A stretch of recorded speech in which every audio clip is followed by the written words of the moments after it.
is a live discussion for 60 minutes, and we have usually in the beginning a presentation of our guest, and we have then questions and answers. We, together with my co-host Dara Melnik, interview the guest, but those who participate in the live session can join us with the questions.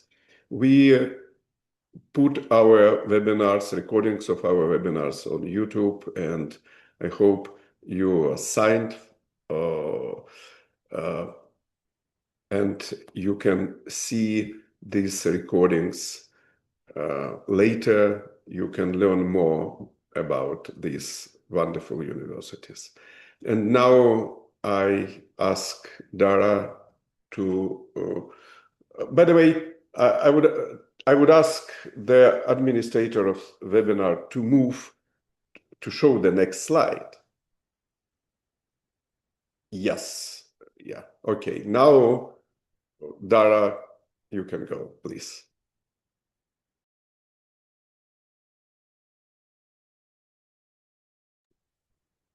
Dara, you're muted, unfortunately. Could you please? Yeah. Oh, I'm sorry. There you go. Yeah, I was saying something incredibly smart, but now you missed it. So I'm very happy to introduce Shirin Yunusova, Vice Rector for Innovation and Research at Central Asian University. Central Asian University was the first private university in Uzbekistan right after that was allowed in the system. And as such, it has both paved a way for other private higher education institutions and shouldered the weight of being the first and facing problems that no one had ever solved before. So, Shirin, the floor is yours. Tell us the story. Hello again. Yeah, that's a really incredible and interesting story, I think. And a new path for Uzbekistan and general education here. I would like to start from the name of university, Central Asian University, but it wasn't always like that. In the beginning, when university was opened, the name of it was AKFA University. And the beginning, of the university started as a part of one of the biggest company in Central Asia and the biggest one in Uzbekistan, which is called AKFA. But after several years, when university changed, the name become, the main idea and goal for us. The name is Central Asian University, what means we want to be the center of education in Central Asia and definitely in Uzbekistan. So the words which we can find everywhere in our university where dreams become achievements. Why? Because students are coming to university with their dreams, most of all. And in a period of their education, they're not only taking knowledge, but also their dream can become a part of big program or project inside of the university. Let me just give a brief information about our president of university. His name is Kamran Gulamov, and he's the person who is creating the atmosphere inside of the university.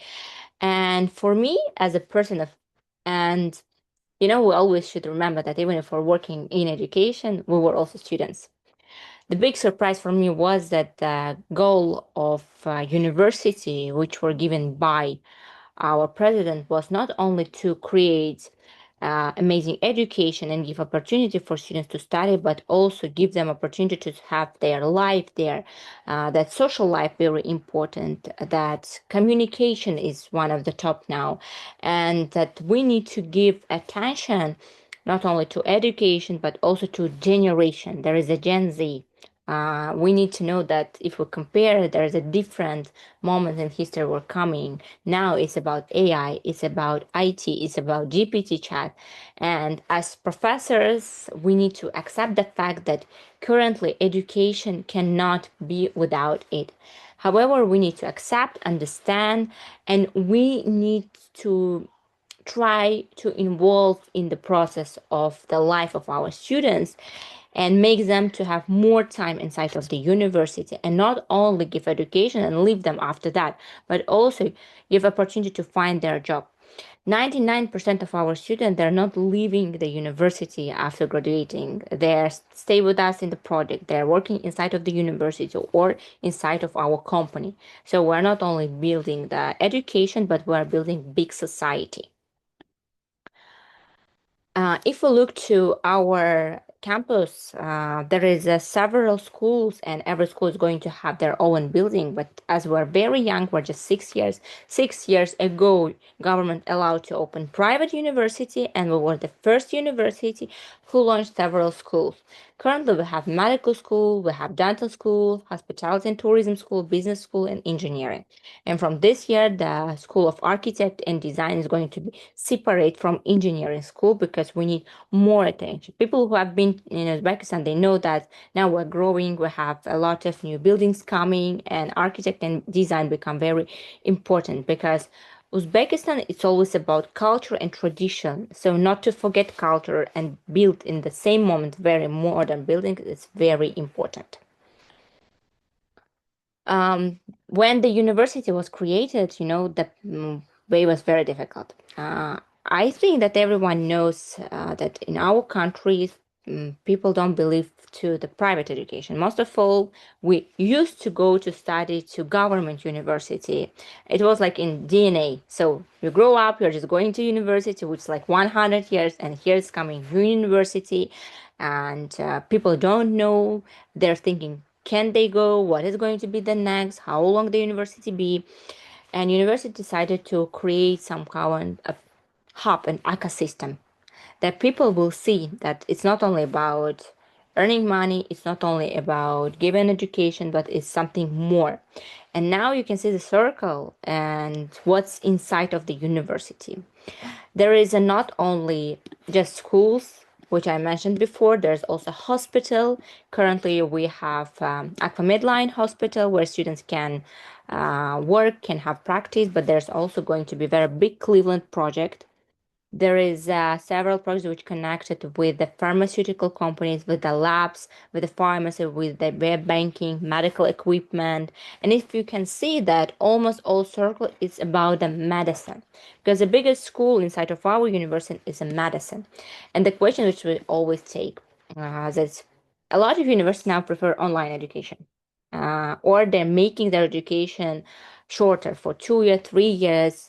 From the side of business, it's very convenient. But the medicine is one of the first where you cannot do online, you cannot do shorter, you cannot spend less, and you need to be involved in the process. You need to have a lot of equipment, because 3 year students are inside of the university, but they need to have practice. They must to simulate what kind of situation can be with people. Another time they're in the hospital. And in education, I really think that the most difficult is to build medical education, because when we're talking about the businessmen can build their companies, yes, and yeah, they can do mistakes, and their mistakes can be as a lesson for them. But when we're talking about doctors, every mistake can be someone's life. So for us, it's not only about education, it's also about future of our country, it's about future of medicine. And we are really serious about the point of giving really high quality of education, not only on the local level, but also on international level. That's why a lot of people and a lot of medical schools all around the world, they know us not only as university, but also the people who are creating international Olympians by medicine. And the students are coming from all over the world to see that, communicating, they can work together, and this can also help to build international community. That's when we're talking about the education in Uzbekistan. I think it's common in countries like Uzbekistan, Kazakhstan. We're really close to each other. There's always points that people really difficult accept something new. But we think that we can change people's mind through education. So if we're going to give more education inside of the university, more classes, it will help. That's why in the system of university, we have core subjects, we have elective subjects. And even if, for example, I am a medical student, I can take some classes for business school, I can take some classes for architect and design school, or just, some hobbies like sport or languages, because we're thinking about the student as a person who wants to learn more, who is interested not only in one sport but can be in different, but also we can know that there is a several spheres which can be combined. As an example, if we create a hospital, there should be someone who can hold a part of the business, who can work with clients. And there is also, of course, doctors who are going to treat patients. I think we're also honored to have a lot of startups inside of the university, and one of the biggest one is event where our students they create from scratch different events, and every startup was created by students. We are supporting, of course, them, and there's always the managers who are helping. But startup, this is a dream of students, which became true and which became goal. Yeah, they have done mistakes, they were working on them, but still, every day in university, we can see that because of our students, we are opening new startups, we are creating new opportunities, and we hope that for next year we are going to have even more. The next point which we created for our students, it's online AI tutors inside of our app. Universities have their own app, so the students can take extra classes with AI tutors. Why we have done that? Because we know that currently students don't like to speak a lot. They don't like to sit on the classes, and maybe some of them think that it's very boring. And we know that now if you open TikTok, if you open Instagram, there is a lot of information, and they think that it's enough for them. It's enough to start their business, it's enough to work. And we know that currently all around the world there is a problem. School people, they don't want to enter university. For them it's easier to open TikTok and start to earn money, or do the same with Instagram. And most of all, girls like to do that. And for that, we try to support them. Of course, we have influencers inside of our university. We created facilities for them that they can take videos, because why not if they can do it and if they want. And also in the same moment, they have AI tutors who is working 24 hours on 7. And even at night when they're bored, they can just open, listen the lecture, speak with them, ask them questions, and even this will help to them to build their future, to understand what exactly do they want to do in their life. So as I mentioned before, we have our own university hospital, which is called AKFA Medline Hospital, the place where students have the one floor, and there's all opportunity for lecturers to work students with our professors, but also to be part of treatment. So they're not only students there, they're also people who are helping, who needs to understand what they are doing, and to have opportunity to see what can be the next step in their life. Because as we know, in the bachelor degree, medical students, they're just learning the general medicine. After that, they're choosing who do they want to be in the future. Do they want to work with which kind of part of the body would like they work to? So this is opportunity to them to understand it. And if we look to our campus, which is currently going to be the 7th years, this is the future of it. This is how we can see this. This is what we are going to build and what we are working on. And we think that it will be a small city where students will come and they will be able to find everything, so that in a period of the day, they can be students, they can do their work if they're working, they can have time with their friends, sit in a cafe, enjoy the library, read the books, and just go outside and be able to have a small park where will be calm atmosphere, helps them to concentrate and understand what they're doing in this life. Because in the reality of our big cities, unfortunately, we cannot even concentrate sometimes or just relax. What is our dream is to build that place for our students. And of course, the biggest project for now on, which we are really waiting, and we hope that in 2 years we'll finish it, it's a Cleveland clinic, the first clinic in Uzbekistan. which will help us to improve the quality of medicine in Uzbekistan, to give opportunity for our students to start their practice there and maybe take a job there and work. And of course, to the doctors from all around the world to come to Uzbekistan, help people, and increase the quality of the medicine. If to be honest, as a part of this enormous project, for me, university is a very big project. It's unique university. I'll not hide because every person, when we are talking about the university, think that there's only classes, professors who are just preparing for the class, doing their giving marks, students who are learning and leaving. For us, this is a place where we're living. When we're talking that is a second home, it's not just words, it's really a second home. Place where we are working, but also we enjoy to do it because we can see achievement of our students, we can see result of our work, we can see different projects. Sometimes we don't have even enough time to finish everything. But the same moment when you know that you are inside of the project, which is building the future, is amazing. And I really wish to have the same university when I was a student and professors who are doing the same amazing job and opportunities with different startup because students were creative and in their age, it's a point when we need to listen them because sometimes their ideas, which for them as they think just dream, can become amazing project. And as an adult, as a person who is working there with them, we just need to support and show what exactly they can do. So thank you very much. I wanted to have a time for the questions and a little bit discussion because I can tell about that for infinite of time.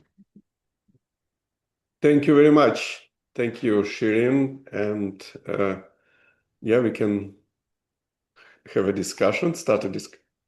Dara, would you like to?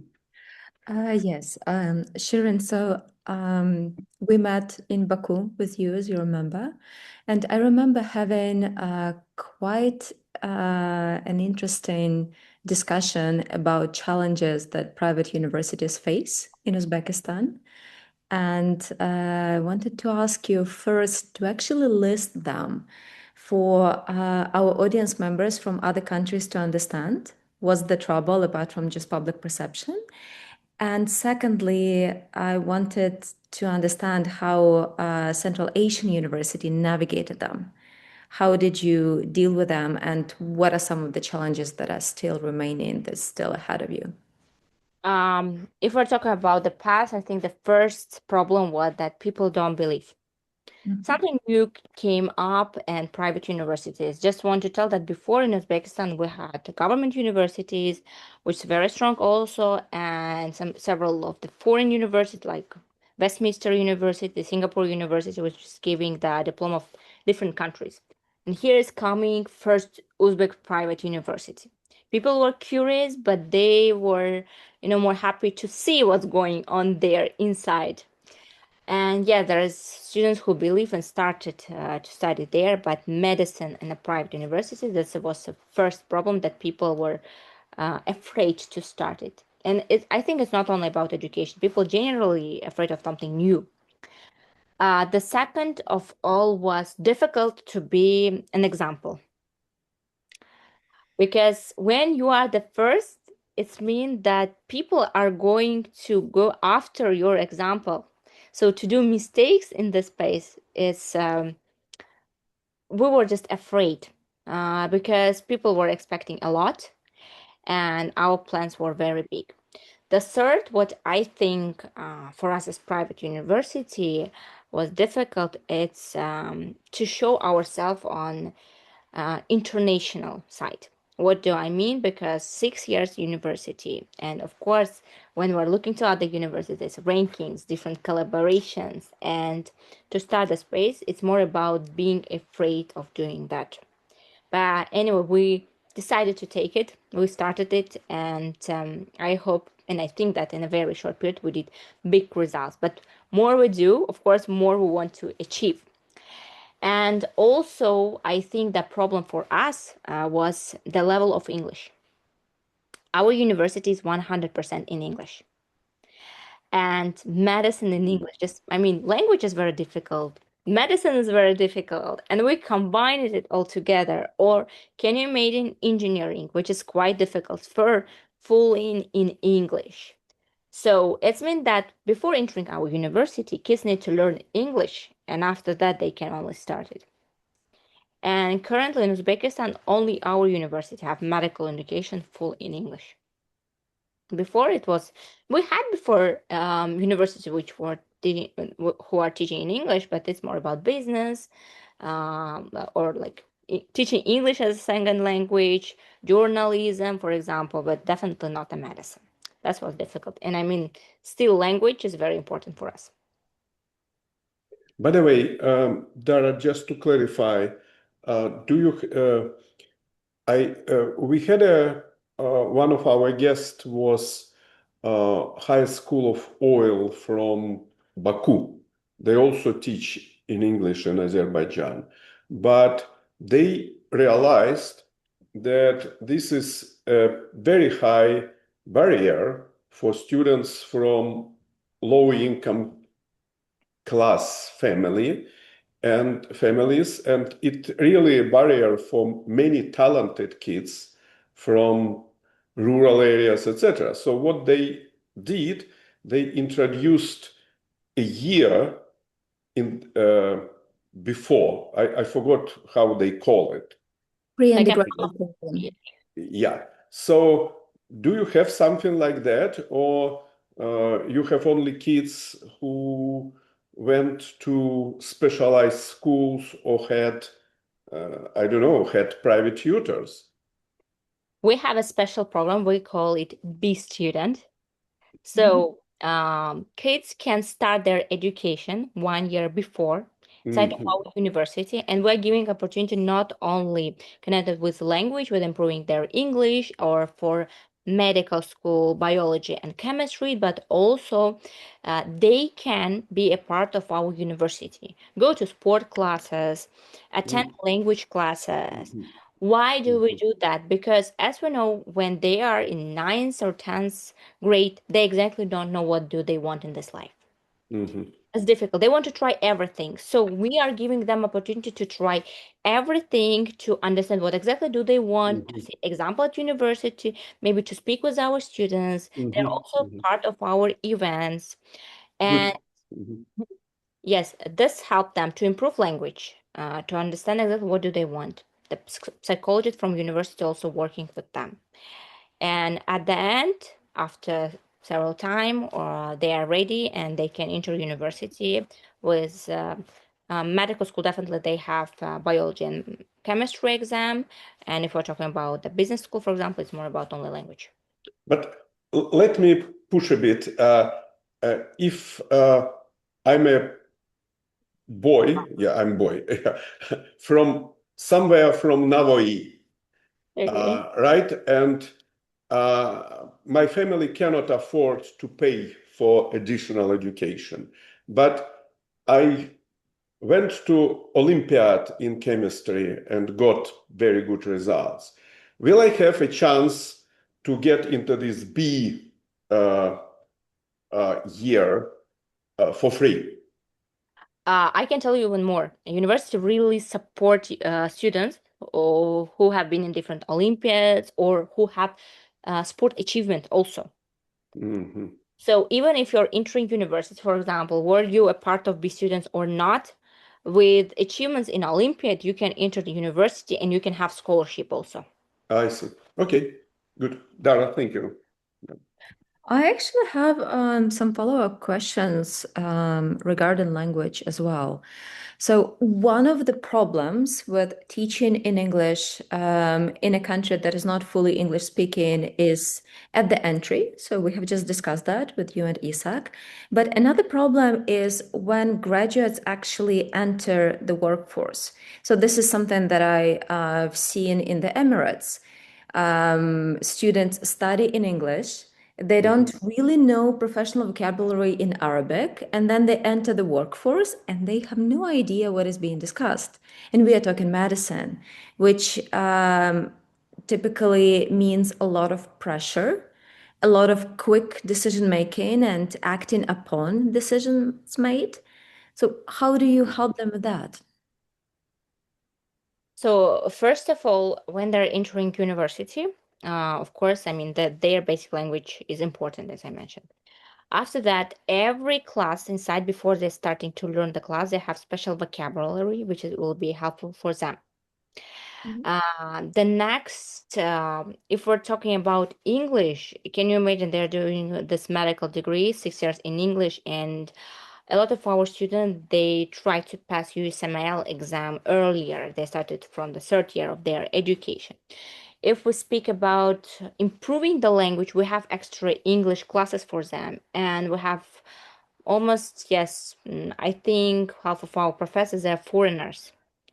So for our students, the atmosphere inside of the university is pushing them to improve their language, library, books, education, everything in English. So I mean, it's difficult to be 6 years and not to be involved in that. So for them, medicine and English is like all together. No. But the question was, okay, so you studied for 6 years and then you graduate and then you become a doctor, a nurse in training at a hospital. And the hospital is either Uzbek or I'm assuming still a lot of them are Russian speaking. And how do you communicate with them if everything that you've learned was in English? First of all, if we are talking about the practice, of course, in our AKFA line, there is a clients, let's say, or patient, all around the world. So if we have foreign students, most of all, they are working with foreign patients.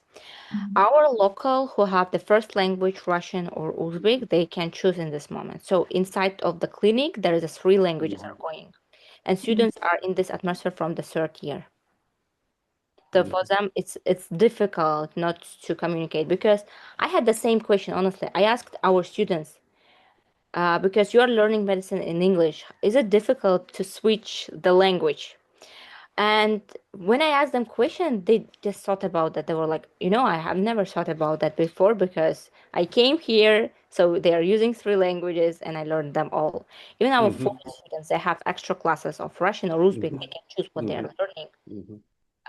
That's why maybe it's also because Uzbekistan was always the country where we're using several languages. It may be also affect on us because I don't feel that it's really difficult to switch. But also I know that a lot of our students after the 6 years, they are continuing or inside of the university or they're going to other countries, to foreign countries to have, more experience. Dara, may? Yes. Yeah. A few questions about Uzbekistan and the place of your university there. Uzbekistan, by the way, is one of the most exciting countries now in terms of higher education because, as you mentioned, on the one hand, it's one of the youngest countries. If I remember correctly, 50% of the population is below 25 years. And it's a relatively big country, almost 40 million people. So there is very big demand for education. At the same time, you're right, the previous government, many years ago, didn't allow private universities just to exist. And it was one of 2 countries, together with Turkmenistan in former Soviet Union, where access to higher education became smaller than in Soviet times. In other 13 post-Soviet countries, there was an explosion of access to higher education, and only Uzbekistan and Turkmenistan reduced it. And then Uzbekistan also opened the higher education market for international universities and then for private universities. What is the 2 questions? What is the landscape of private higher education now in Uzbekistan? Is it big? And how would you compare education in public universities and in private universities, if we try to be not politically correct?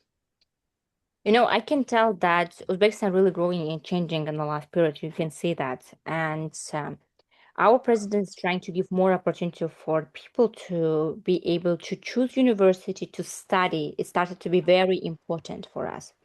And currently, students have opportunities when they're in the last years of the school. There's so many university, and it's amazing because before it was very popular to go abroad and study, and also for families it was difficult to give the kids the opportunity to go abroad and leave their family. As I mentioned before, for us, traditions, culture, family is very important. But every parent wants to give the best for the kids. Now they don't need to go somewhere for education. We have everything in Uzbekistan. You want to study and have foreign diploma? Here you have foreign universities or dual degree programs inside of university. You want private university, you can choose one. You want to continue government university, there's. So the choice is big now. And for me, I think it's amazing opportunities. There's also a lot of grants for students, scholarship, and I can tell you not only about the bachelor degree, also master degree. For last several years, our government gave opportunity to women to have master degree for free in government universities. The same with a PhD and Doctor of Science. Government made more and more opportunities for people to study. You want to study, you can achieve everything in Uzbekistan. Just need to do it, to study, to learn, and go ahead and work on yourself. With the comparison between private and public universities, I can tell you that it's interesting. Why I can tell you that it's interesting? Because the goal definitely is the same: be the best and give opportunity for students. The structure inside, of course, is totally different because it's a private and government university. But all of us, doesn't mean we are private or government. We are working with the Ministry of Education. So, and we are working with the students. I never tell that universities, we don't have competition. That's my own opinion. Every university have their own students. Every university have people who really wish to be part of this community. And for me, for this period, the difference between public universities and private universities and public universities, just the amount of students, because government universities or public universities, they have big history. They're more than 100 years university, some of them. You are going inside of the building, then you can feel the history. Private university is about innovation, it's about new ideas, it's about something what we are creating inside of it. And of course, if we're looking to the part of education, public one is more old style. They're trying to change, they are making it new. With the private, it's just become faster. But thank you. It's still very polite, which is good. Two factual question. Does government provide any support, I mean financial support, for the students that go to private universities? For example, in Kazakhstan, if you go to any university and you got grant, so money follows students in Kazakhstan. Is the same in Uzbekistan, or you don't? If students go to Tashkent Medical University for publicly funded place, it's free, and if he or she goes to your university, the government, even excellent student, the government would not support this student. The scholarship in our university for excellent students is from our university. From your university, okay. Achievement is from our university. But there's a point, maybe I think it's all around the world, the banks are giving, as you know, money for the students who are not able to pay for that. Yeah, loans, but from the point of scholarship, university is giving scholarship. I mean, private university, we buy ourselves, giving the grants and scholarship for excellent students, because several of them inside. But not government. Okay. The second question was, you mentioned very clearly that you, even you say that you don't compete, but you do compete, frankly speaking, again, with, for example, medical university.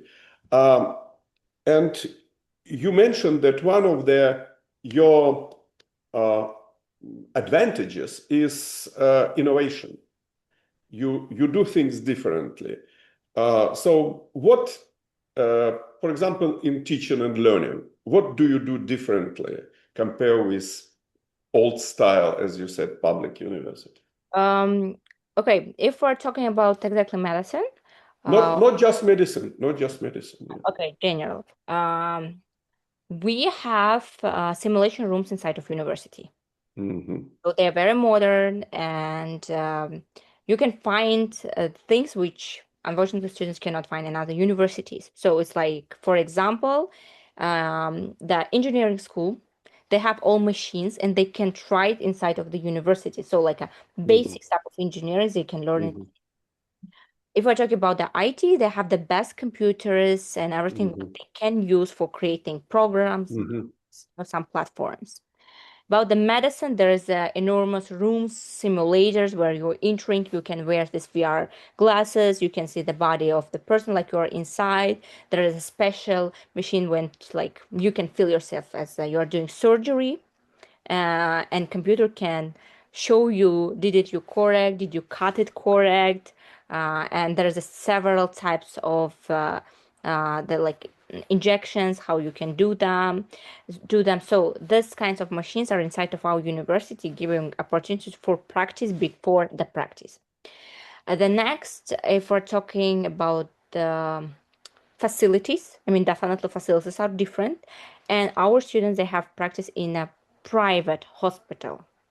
Start from private, but they also have access to the other government hospitals, which are all around the Tashkent. They can try themselves in different one to see the different facilities and different. And again, our education is 100% in English. Yeah, that's The world databases to different literature. That's definitely different. Okay. Dara, please. So a bunch of questions have appeared in my mind as a reaction to this. The first one is fairly easy. You said that half of your faculty come from abroad. What is the reason for that? Is it because you are lacking qualified faculty from Uzbekistan, or because you are simply looking for the best in every area and you're hiring from across the world?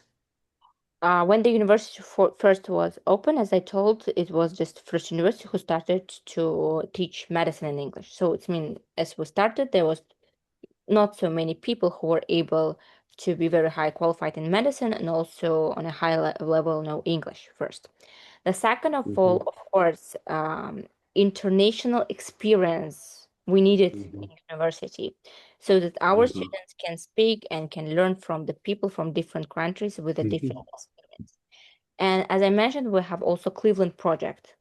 Our partners, they're sending their professors to the university, and the Cleveland project, which is going to be open, also will have people from different.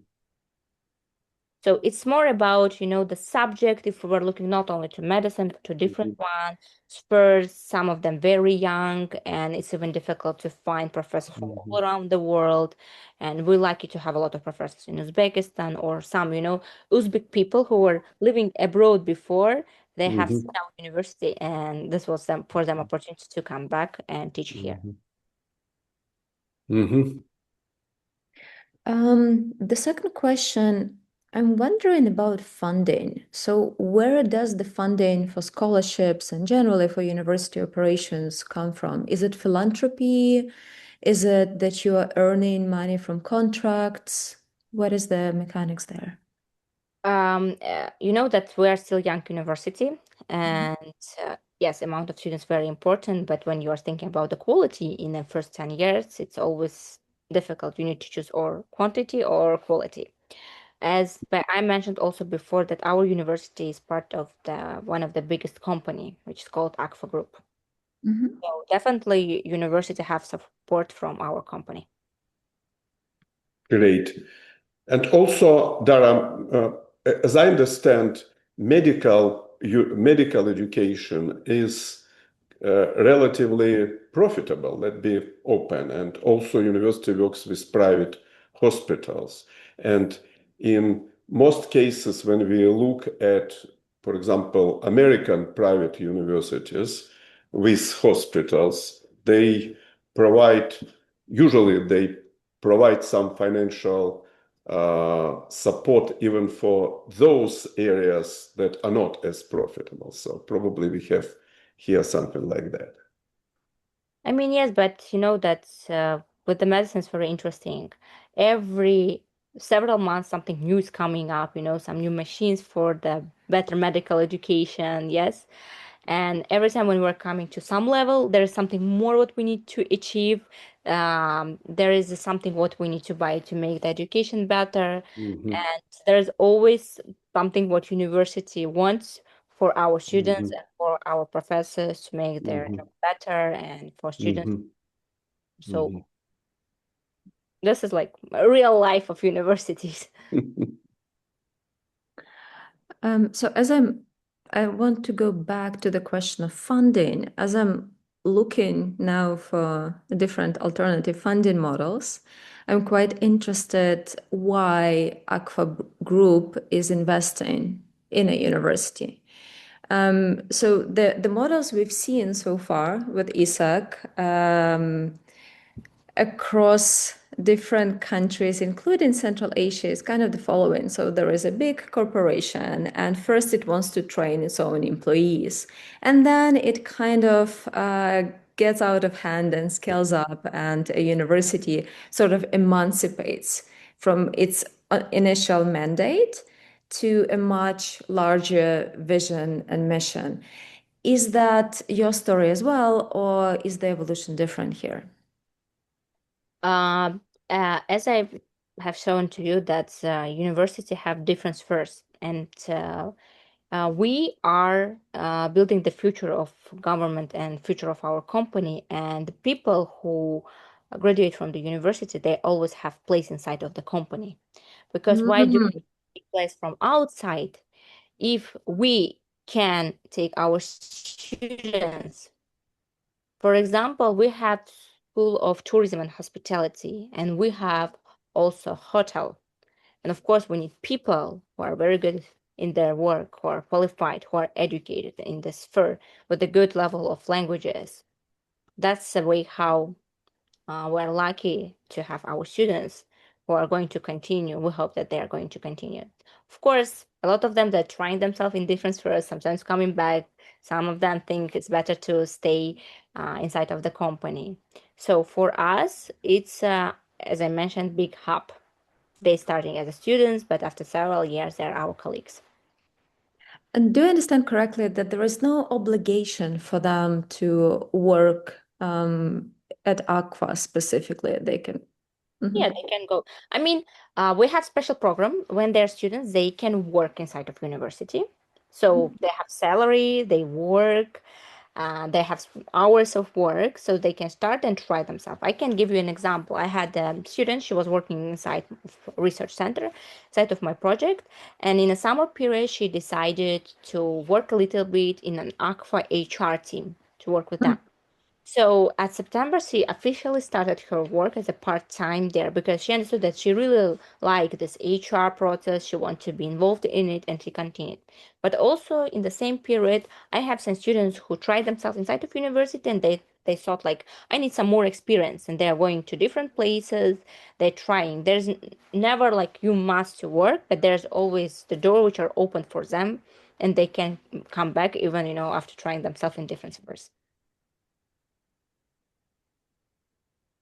That sounds pretty exciting actually for students, I think.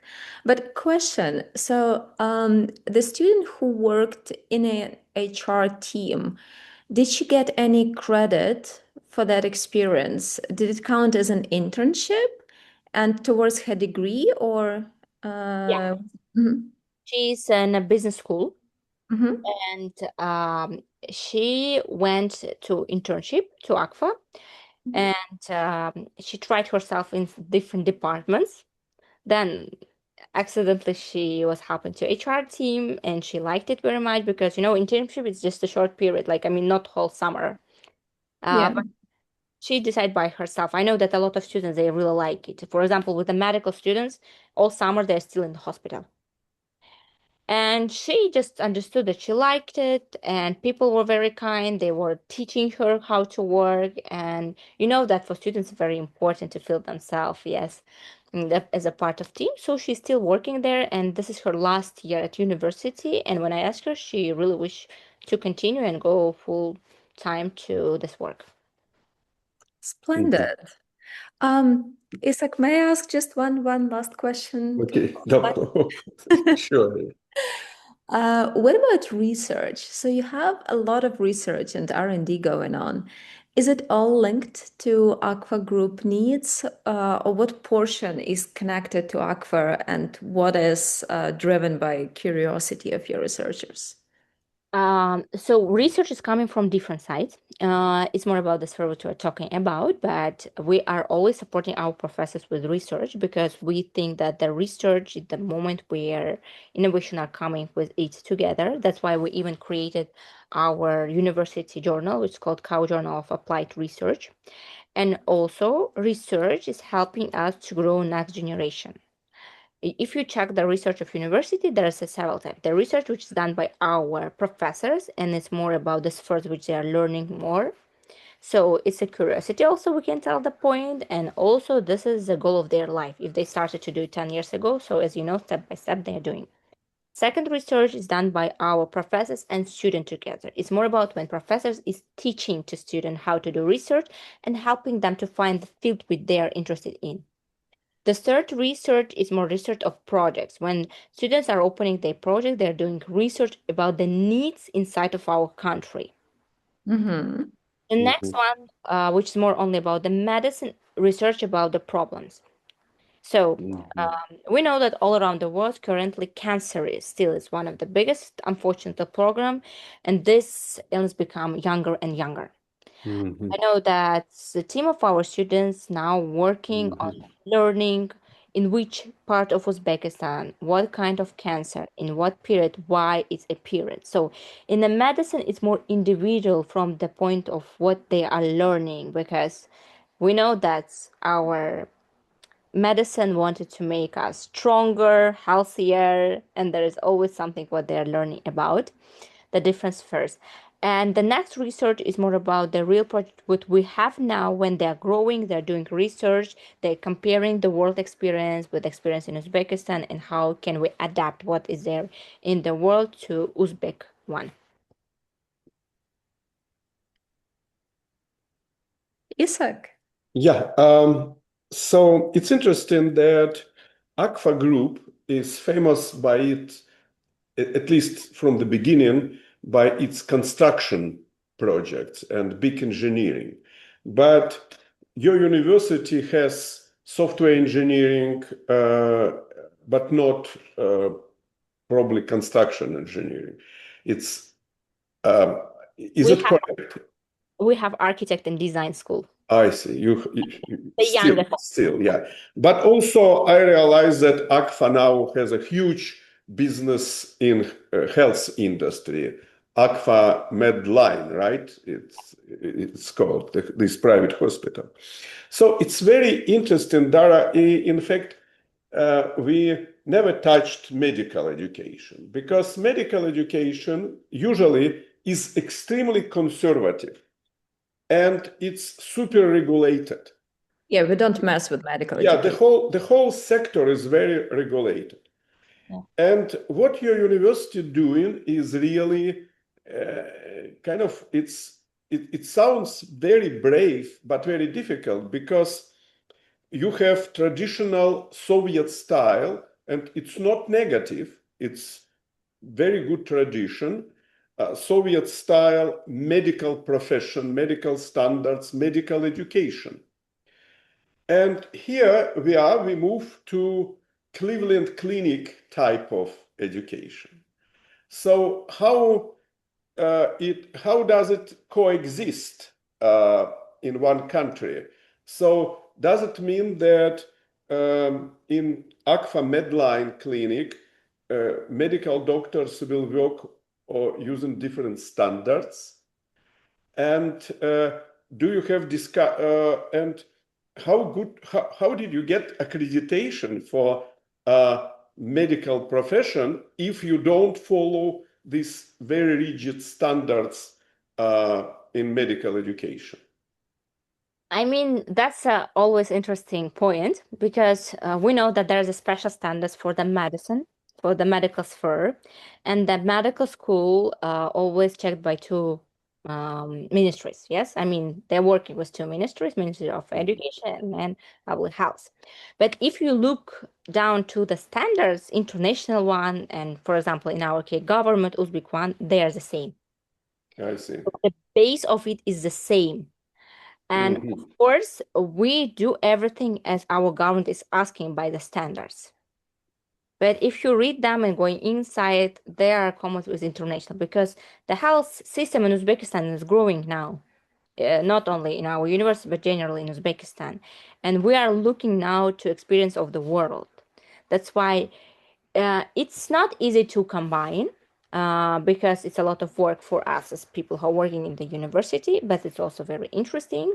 And when you check generally, we are changing more about the style, how to work with the students, and we're making more practice for them. Yes, more opportunities. Simulations, all this stuff, yeah. At the base, it's the same. Before, if we're going back to history, people were checking pictures and watching videos, but now universities, they are trying, touching everything by self, and visualization is very important. Very interesting, but still probably medical community, because it's very conservative, very hierarchical, they have some suspicions. So do you communicate, do you defend, justify your model? Do you talk to them? We have, as I told, a lot of events inside of the university, and we do a lot of events connected with the medicine. And this is open events for all doctors all around Uzbekistan and general Central Asia. So we have a lot of guests. They're coming. They have opportunity to observe and see. But the best for us was to see when our graduate medical students who went to other hospitals, who continued their master degree in a government university, started to show their knowledge. Our name was proved by our students. So we did nothing. Our students show it. Great point. Great point. Dara, last question about medicine. You mentioned that you try to combine Soviet traditions of medical education and medicine and US or Western tradition. But Uzbekistan is the motherland of the father of modern medicine. Abu Ibn Sina was born near Bukhara. So it's very interesting. I was in Tashkent a couple of years ago in Technical University, and we talked about computer science. And I was surprised that not many people at this conference knew that the word algorithm, which is main word in computer science, has Uzbek roots or Arab roots, but from Uzbekistan. Do you try to link what you're doing with these very old traditions somehow? I'll tell you more. We have the building where we have classes. The building's name is Avicena. I see. Okay. So we never call, that we took some American style digital or post-Soviet Union style of system or something. We just collect the best side of all experience which we have seen. That's why we are giving also to our professors and students opportunities to go to different conferences all around the world, because collecting the best side of someone's experience is meant to create and build the best system. Okay. Dara, I don't have more questions. We may go to the last question now. I do. It's too early for the last question. So Shirin, your university is quite different from other universities in Uzbekistan, even from other private universities in Uzbekistan. Have there been instances already of borrowing your practices? Are other institutions interested in what you're doing? Are they trying to learn from you? I think definitely yes. We can see sometimes, but we are really proud of it. If we can see that someone is trying to do the same thing as we are doing, it means that we are really in the correct way. We are doing the things which we need to do. And for us, it's always pleasure to see that our achievements are example for someone. But still, what about the specifics? Like how wide is the borrowing? How much interest have you seen in the last couple of years? The interest is always big because anyway, we are first private. We are really brave, as you have mentioned. So, and we are very open. So our doors are never closed. I mean, we're open to collaboration, we're open to guests, we're open to everyone. So it's always curious and interesting for them, and we are very active, as you can see. A lot of events, always life inside of university. Even when it's holiday, you can see that there's a work going on. So it's very interesting. About borrowing from different sides. I cannot tell you exactly from the one point, but we have seen a lot of examples from the borrowing of the style of education, from the borrowing of even some small examples. I can tell that now social medias are very active. We know that. So advertising of university are very important. Sometimes we're in even example from this site. Interesting. And how about, I know that your Ministry of Higher Education and Innovations, if it's still, yeah, I know that it is quite interested in, well, innovations. Have you seen any support of your model specifically from the government? Are there any links being built there? Yeah, of course. I mean, we're working close with the Ministry of Education. Maybe you have seen that we had QS Forum. Yeah. That was an example when we worked a lot together. I'll not hide, they support that, they helped that, they were together with us because it was for us, we were proud, but it was also very vulnerable, important. There was like this when we were not even sleeping, we were inside of universities because we knew that a lot of people are coming to Uzbekistan and to our university. So the Ministry of Education, the people there, they were with us from the first day when we started the preparation till the last moment when the guests were leaving. The support is coming from different sides. So the support when we, for example, are creating the event, this is just small, but anyway, support. They are trying to make the involvement of different universities more. They are trying to build this, the bridge between the old universities. And I think from this side, we are really happy and we are, lucky that the Ministry of Education always open for the communication and for the support of university. I mean, I cannot feel that they are dividing us in some of these ways. Well, I, for one, would love to see a university next time I'm in Tashkent, if I may. The last question for you, as advertised, it's our classic question. What is your advice as a leader of an innovative university to other leaders of innovative higher education institutions? I think the first of all, the team is very important. I'm really proud to be a part of our team, but the team is very important. They should be always the balance between research, innovation, and of course, a lot of ideas. And very important not to be afraid of trying it, and very important to listen what the students really want. Sometimes in students' words, you can find amazing ideas which can help to grow university. And never be afraid of asking advice from other universities which have their bigger experience in this field. Thank you for that. Dear all, this is exactly why we have our webinar. Shirin, thank you very much. Thank you. Next time, we will be traveling to Ethiopia and we'll be discussing Addis Ababa University, which is a flagship higher education institution in, well, Addis.